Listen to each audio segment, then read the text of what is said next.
Sasa, you have requested me to share this theorem. So I'll just record this video for you, and I'll just share it. Right.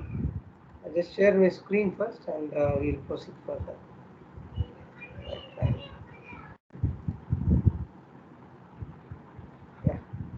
See, the statement states that if there exists an NFA, n is equal to Qn sigma del n Q0 comma Fn. And this is the NFA that they are actually meaning here. This is the NFA that they are meaning here, which accepts the language L of n, which accepts the language L of n. What they mean here is that if an NFA is present, then they say then there exists a DFA, then there exists a DFA. D is equal to, right, QD comma sigma comma del D comma Q0 comma FD, Q0 comma FD. Fine. They say there exists a what? DFA for every corresponding what? NFA. The language accepted by the NFA, the same language will be accepted by DFA. They mean this. You just look at the diagram here. This is an NFA. This is the equivalent DFA that we have solved in our sum. Both are same. Both are same.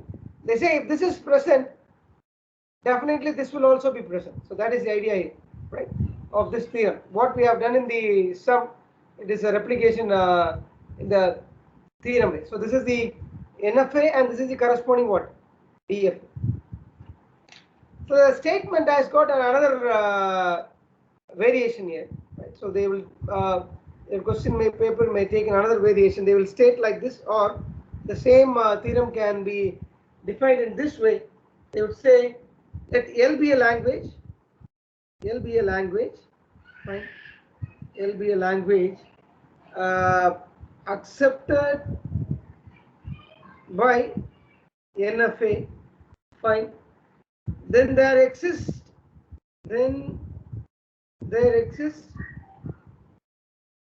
a DFA that accepts L. That accepts what? L. So that is the idea here. Second format. So they will write this way, right? So L. So that is the meaning. So L be a language accepted by an NFA. Then there exists a DFA that accepts L. What is the idea here is that assume that we have a language. We have a language. Fine. The language has got 0, 0. Fine. The language has got 1, 1. Fine. It goes on like this. It goes on like this.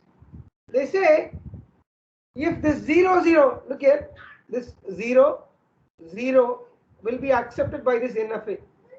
They say if it is accepted by this NFA, definitely this DFA, you will have a DFA.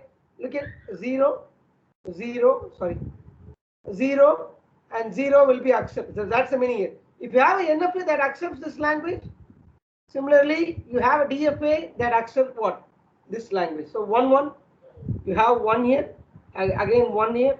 If it is accepted by this NFA, similarly you will have a DFA which would accept 1, 1 and enter the what? Final state. So this will be accepted by both. So that is the meaning. If they say that you have a language L, be a language accepted by an NFA, then there exists a DFA that accepts what? Yeah. So this is the statement. This is the statement, right? This is the statement. So as few students have just texted me in our class group that said it is a little tough, that you didn't understand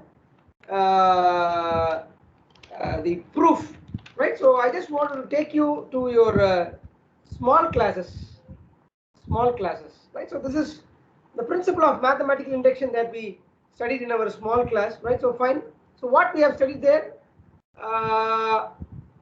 to solve this particular sum, initially we will have a base, you'll have what? Base for this. So initially you will just take that n is equal to 1, that will be our base, right? So we'll say 1 is equal to, fine, here it will become n is equal to 1 into 1 plus 1 by 2. This will become 1 into 2 by 2, fine. So it is 2 by 2 is equal to 1. So 1 is equal to 1. So we'll say LHS is equal to RHS. This will be our base. And then what we will do is that we will assume the next step that we have done. I think you remember those. Next you will assume a case that you will go to an assumption and rewrite this equation into 1 plus 2 plus 3 plus it will come to some number plus k is equal to k into k plus 1 by 2. You will assume that this will also be true. This will also be what? True. And finally, in the next step, you will calculate the sum. So first, you will take a base. N is equal to what? 1. I believe that you remember these concepts. Then you will just find out for k. Fine. Find out for what? K. And the next step, you will find out for n is equal to k. Right. N is equal to k. And the next step, you will find out and calculate for n is equal to k plus 1. N is equal to k plus 1. And you rewrite this equation and prove that this is also true. This is also what? True. Right? And conclude that it's true for all cases. True for all cases. While considering the fact here, if you remember these three things, just go through some other videos. You will do it for a base case and assume that it is true. Then you assume a case and you say it is true, and then you calculate for k plus 1. That is what has happened here. Now regular what? Principle of mathematical induction. This is how we solve it. So looking at this theorem, I have to prove that, fine, what I have to prove here is that del D star of Q naught comma W, it is equal to del N star of Q naught comma W, which means that which means that this is what you have to prove. This is what you have to prove, right? Which means I told you, no, right? DFA, the string should be accepted, as well as for the NFA, the string should be what? Accepted. The extended transition function. So this is the idea here. So what I'm going to do here is that here you have to take a base here. So what basis I have taken here is that the first case of the basis that I'm going to take in here is that I'm going to take a string is going to be empty. String is going to be what? Empty string, right? Where modulus of W is equal to 0. Fine. Modulus of W is equal to what? 0. By extended transition function, which we have discussed in the previous, if it is an empty string, right? Del D, if it is a DFA, fine. You start from the initial state Q naught. What you are going to read is an empty string, fine, right? You will be in the same starting state. This is the basis. This is by the extended transition function, which is discussed in the first class, right? Again, the same way, del D star of Q naught comma, sorry, del N star, if it is an NFA, del N star of Q naught comma, if it is an empty, again, this will be also not move, it will remain in the same starting state. So this is our base. Like this, N is equal to 1 is a base for this problem here. The string W is an empty string. This is our basis. This is our basis. This is our basis. The next step, we are assuming something. Next step, we are assuming something. So in this case, what we are assuming something is that we say W is equal to X. W is equal to what? x. So what is w is equal to x? So the string w is equal to x. Length of x is equal to n. This is the assumption case. This is what we assume. This is what we assume. Length of w is equal to what? N. Length of w is equal to x, and modulus of x is equal to n. I'm sorry, a phone call came and I was disturbed. Modulus of x is equal to what? N. Fine. So this is we assume, right? So in the assumption case, what I write here is that so del n star of q naught comma fine. I am reading this string is x. I am encountering the states pi comma pj up to pk. Similarly, del d star of fine q naught comma x is nothing but pi comma pj comma pk. These are my assumptions. These are my assumptions, right? So fine. These are my assumptions, right? So here, these are my assumptions, like here. These are my assumptions. Now it's time for me to prove something. So I have to prove. So what I am proving here is that next step I have to prove w is equal to xa. Fine. W is equal to xa. Modulus of xa is equal to n plus 1. Modulus of xa is equal to n plus 1. Right. So first I find a basis. Then I assume. Fine. Then I calculate. For the string w is equal to xa. Here modulus of length of x is n. Here length of xa is equal to n plus 1. Length of xa is equal to n plus 1. That's what that is the idea behind this theorem. This is what is happening. A basis, you assume, and then you calculate. Right? Fine. I'll just show this theorem for you. Right? I'll show this theorem for you. Fine. I'll just focus it little clear for you. Focus it little clear for you. Fine. Focus it little clear for you. Fine. It's clear. So this is what I have to prove. Del d star of q naught comma w is equal to del n star of q naught comma w. This is what I have to prove for you. Look at here. Consider the string. This is my basis. This is my basis. W is equal to empty string. Modulus of w is equal to what? 0. So this is my base here. This is my base here. This is my base here. Fine. And this is modulus of w is equal to n. Fine.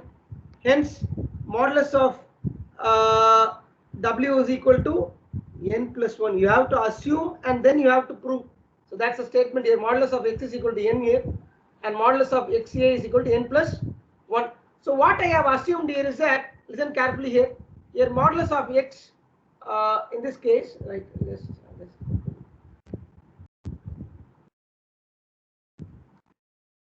n plus 1. You name this is my assumption. I say when I encounter up to a string, right? Assume that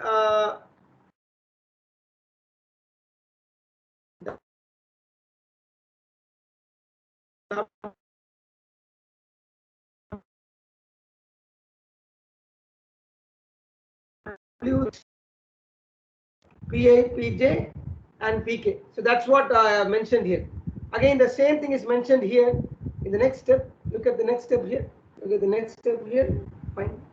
That's what they have mentioned here. So up to x, it is PA, PJ, and PK. This is the assumption step that they have what made.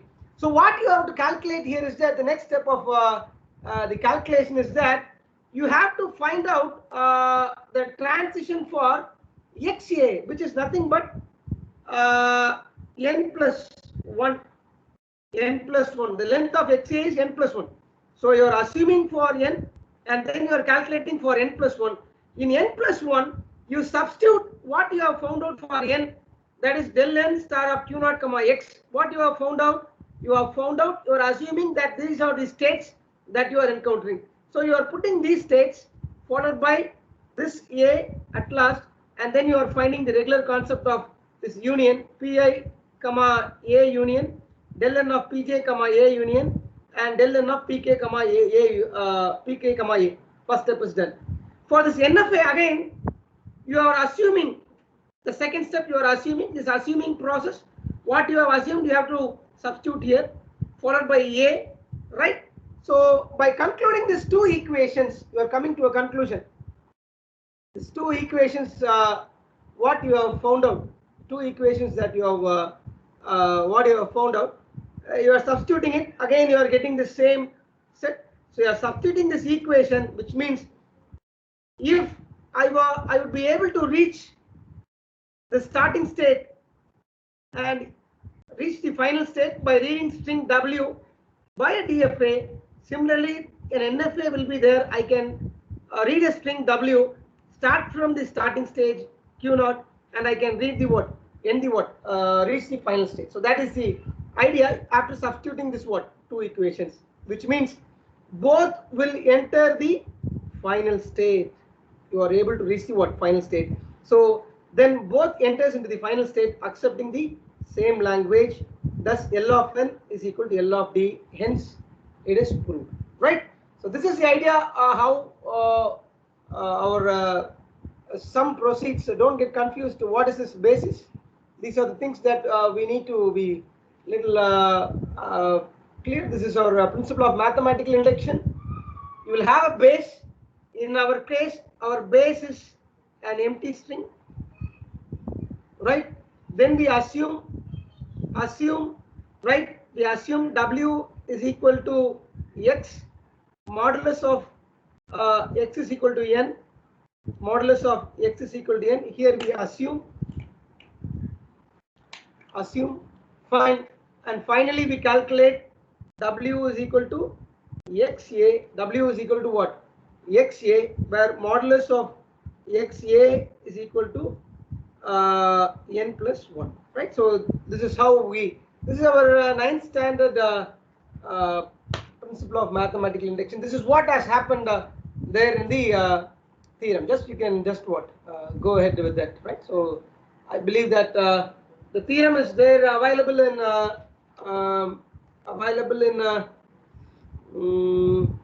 page number 1.64. You can just take a note of it, and you can just learn by yourself, right? So see you all. Bye. Have a good day.